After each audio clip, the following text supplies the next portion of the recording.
Hello and welcome back everyone to my YouTube channel. কথা হচ্ছিল Etabs নিয়ে। আমরা অলরেডি Etabs চারটা ভিডিও দেখে ফেললাম এবং সবগুলোতেই ছিল আমরা প্রথম কয়েকটা দিকে বিমের কিভাবে একটা সিম্পলি সাপোর্টেড বিমের shear force bearing moment calculate করা যায় Etabs এর মাধ্যমে, সেটা দেখলাম। তারপর আমরা পোর্টাল ফ্রেম দেখেছি। গত ভিডিওতে আমরা যেটা দেখেছি সেটা হচ্ছে যে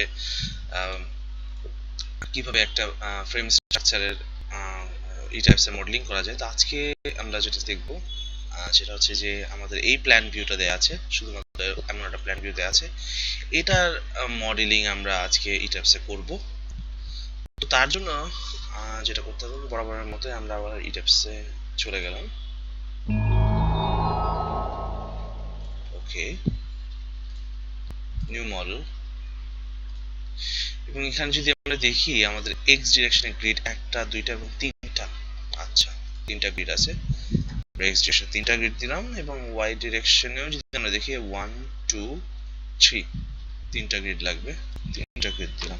যেহেতু গ্রিডের স্পেসিংটা ইউনিফর্ম না, তো আপাতত আমরা 10 ফিট ধরছি। এক্স ডিরেকশনে বললাম আমি 10 ফিট এবং ওয়াই ডিরেকশনেও বললাম 10 ফিট। বাট যেহেতু ইউনিফর্ম না, তাই আমাদের কাস্টম গ্রিড অপশনে যেতে হবে, এডিট গ্রিডে যেতে হবে এবং এখান থেকে আমরা স্পেসিং দেব।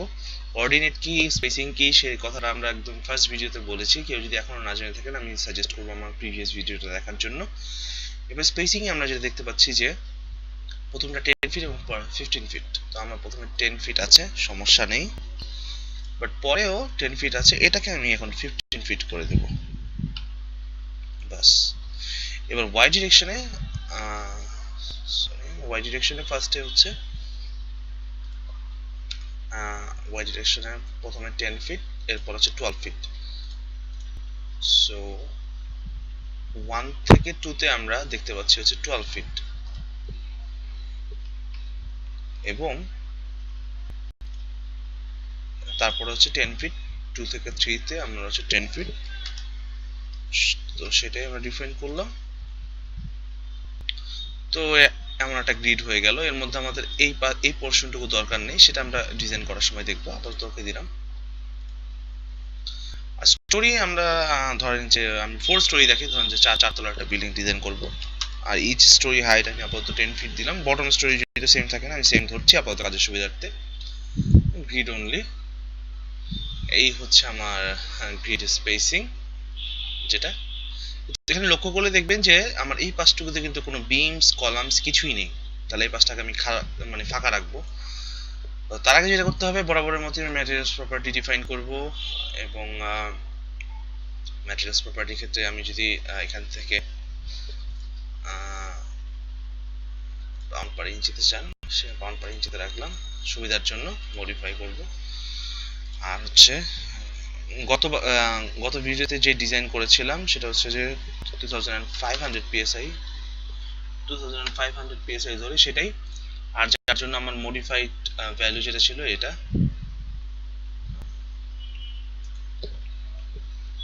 f'(c), এটা আমি ওকে রাখলাম। তো এই জন্য আমরা গত ভিডিওটা দেখতে পারেন, ওখানে আমি ডিটেলস আলোচনা করেছি ম্যাটেরিয়ালস প্রপার্টি নিয়ে, ফ্রেম সেকশন। এখান থেকে একদম গত ভিডিওতে যা যেভাবে ছিল সব সেমই রাখবো। এখান থেকে আবার অ্যাড রেক্ট্যাঙ্গুলার সেকশন এবং বিমের প্রপার্টি ছিল 12 10, I mean বিমের ডেপথ রাখবো 12 ইঞ্চ এবং উইডথ রাখবো 10 ইঞ্চ। কংক্রিট রিইনফোর্সমেন্ট বিম আমি কভারিং ধরছি আপাতত 1.5। ওকে, এরপর আমি আবার কলাম ডিফাইন করব। এড রেক্ট্যাঙ্গুলার কলাম ধরছি স্কয়ার 12 into 12 এবং 12 ইঞ্চ এবং অবশ্যই এটা কংক্রিটের রিইনফোর্সমেন্ট কলাম যা আছে সেটা রাখলাম। ওকে, সো বিম আর কলাম ডিফাইন করা হয়ে গেল। এবার আমাদের স্ল্যাব ডিফাইন করতে হবে। স্ল্যাবে যে স্ল্যাব 1, অ্যাড নিউ স্ল্যাব, এবং এখান থেকে আমি একটা স্ল্যাবে যে কোনোটা নাম দিলাম 4 এবং সেটা আমি বলছি কংক্রিটের এবং থিকনেস হচ্ছে 4 ইঞ্চ স্ল্যাবের থিকনেস। আর শেল মেমব্রেন প্লেট সম্পর্কে আমরা গত ভিডিওতে বলেছি, যারা জানেন না তারা অবশ্যই গত ভিডিওটা দেখতে পারেন, গুগলে সার্চ করতে পারেন। ওকে দিচ্ছি। ওকে, ডিফাইন, এখানে সবকিছু ডিফাইন করা হয়েছে। এবার আমি কলামের কথা যেটা বলছিলাম, যে কলাম কিভাবে একসাথে ড্র করতে হয় গত ভিডিওতে দেখিয়েছি। এবার আমি আছি একদম টপ ফ্লোরে। এখান থেকে যদি আমি কলাম ড্র করতে চাই, এই যে কলাম যে অপশনটা আছে ক্রিয়েট কলাম, এবং এখান থেকে আমাদের কলামের যে ডিফাইন কলাম ছিল সেটা আপনি ক্লিক করবেন। এবার যেহেতু আমাদের সবগুলো দরকার নেই, আমরা একসাথে সিলেক্ট করব না। আচ্ছা, তার আগে একটা জিনিস দেখি, যেহেতু ওয়ান ফ্লোরে ইয়ে হচ্ছে, এই জন্য আমরা এটাকে অল স্টোরি করে দিলাম। যেহেতু কলাম আমার সেম কলাম ডাইমেনশন সব স্টোরিতে আছে, অল স্টোরি দিয়ে দিবেন এখান থেকে। এবার আমি গেলাম কলামে, কলাম সিলেক্ট আছে, এখানে প্রতিটা নোট সিলেক্ট করবেন, যে যে নোটে কলাম বসবে প্রতিটা নোট ধরে আমি কলাম ডিফাইন করলাম। এই পাঁচটুকু আমার কলাম দরকার নেই।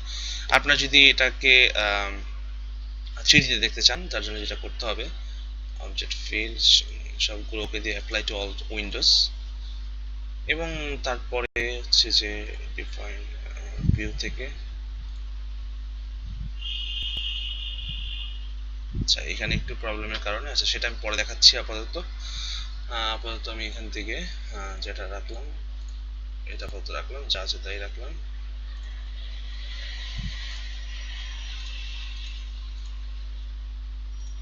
আচ্ছা, এবার যেটা করব সেটা হচ্ছে যে আমি বিম বিম সবগুলো ফ্লোরই হবে, জাস্ট হচ্ছে একদম বেজে বাদ থাকবে। তারপর আমি অল স্টোরি ধরছি, অল স্টোরি ধরে এখান থেকে যে বিম আছে ক্রিয়েট লাইন,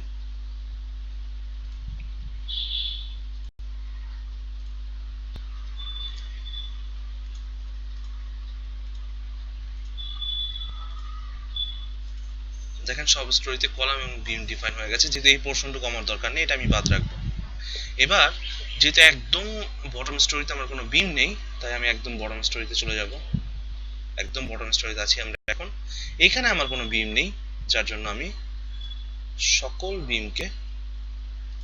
বিমকে ডিলিট করে দেব, বিকজ আমার এখানে কোনো প্রকার বিম প্রয়োজন নেই। ডিলিট।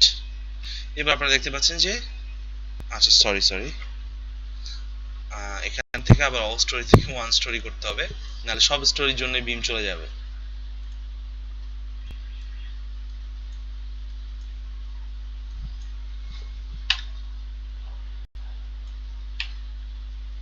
এবার দেখতে পাচ্ছেন যে শুধুমাত্র বটম স্টোরিতে আমার কোনো প্রকার বিম নেই, বাকি সব স্টোরির জন্য সেম আছে,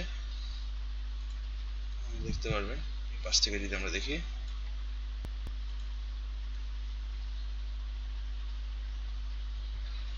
দেখতে পাচ্ছেন বটম স্টোরিতে আমার কোনো প্রকার বিম নেই, বাকি সব স্টোরির জন্য।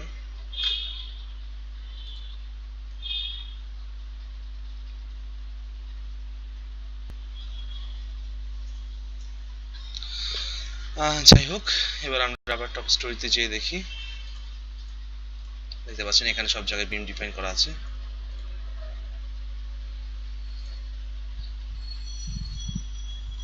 আচ্ছা, এবার আমার আমি স্ল্যাব যেটা বলেছিলাম, স্ল্যাবের ক্ষেত্রে স্ল্যাব যেটা করতে হবে, এই পাশ থেকে লাইন নিলাম, আই মিন ড্র এরিয়া, এই পাশ থেকে স্ল্যাব সিলেক্ট করবেন। এবং এখানে যেহেতু স্ল্যাবও সবগুলো স্টোরিতে থাকবে, জাস্ট লাস্ট স্টোরিতে থাকবে না, তার জন্য আমরা অল স্টোরি ধরলাম, তারপর আমরা লাস্ট বটম স্টোরিতে যে স্ল্যাব ডিলিট করে দেব।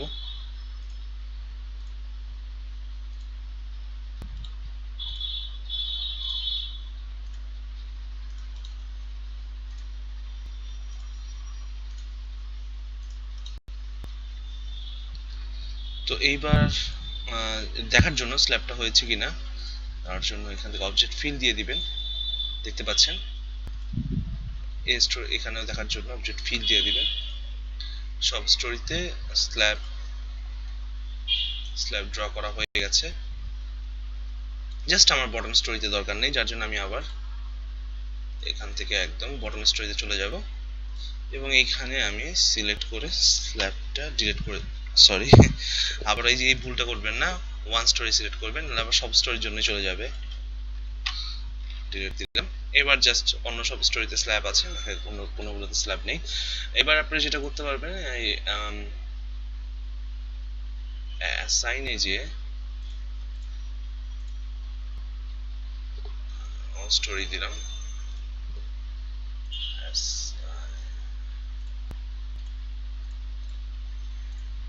অ্যাসাইন যে শেল এরিয়া, এবং এখানে এই অবজেক্ট মেশ অপশন, এবং এখানে আপনারা এই অটো মেশ অবজেক্ট ইনস্ট্রাকচারাল এলিমেন্টস এটা সিলেক্ট করবেন। কারণ কি, এখানে দেখবেন যে আমরা জানি যে ইটাবস ফাইনাইট এলিমেন্ট মেথডে কাজ করে থাকে, তো প্রতিটা এলিমেন্টকে খুব স্মল এলিমেন্টে ডিভাইড করে তারপর তারা ক্যালকুলেশন করে থাকে। তো এই স্মল এলিমেন্টের যে নাম্বারটা এটা যত ছোট হবে ততই কিন্তু আমাদের অ্যাকুরেসি বেশি হবে। দেখতে পাচ্ছেন আমরা স্ল্যাবটাকে বিভিন্ন ছোট ছোট স্মল স্মল পোর্শনে ভাগ করেছি, এবং এক একটা গ্রিড স্পেসিং আমি ধরলাম যে 12 ইঞ্চ। তো এখানে প্রিডিফাইন 48 করা আছে, আমি 12 দিলাম, যাতে করে কিন্তু আমাদের অ্যাকুরেসিটা অনেক বেশি হবে। তো এটা আপনারা করতে পারেন, এটা ওকে দিতে পারেন। তারপর দেখবেন যে এই যে এমন মেশ লেখা হয়ে গেছে, সবগুলো স্ল্যাবে মেশ লেখা হয়েছে।